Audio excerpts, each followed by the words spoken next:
Okay, general music class. So, first off, if you're on this slide, that means you finished your melody project with at least an A and a distinguished or maybe a proficient, which is awesome. That's exactly what I want. So, kudos to you.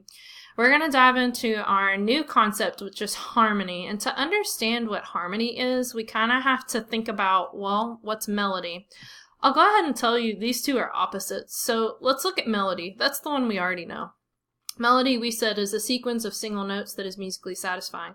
So if you'll remember back to our class time, we talked about how melody is only one note occurring at a time, one note after another going in a row.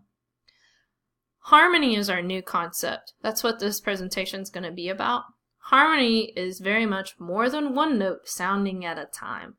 So that's when we're going to start to get multiple notes occurring at once, multiple sounds, multiple instruments, or two different keys if you're on a keyboard playing at the same time.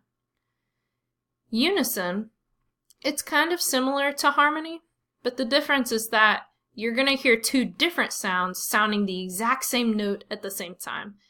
So what you want to think about with unison, it's kind of similar to harmony. Unison is like if Miss Nash sang in treble clef, second line G, and then she had a flute play that note at the same time. We would be in what's called unison. Harmony is still occurring because there's another sound and another note, but they're both G's. So that's in the case where we would call it unison.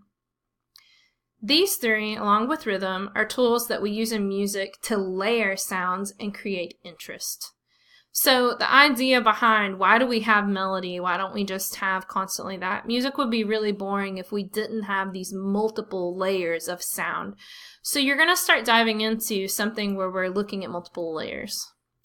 On this next piece you've got here is a little bit of a video that's going to explain some more information to you. Definitely give that a check out.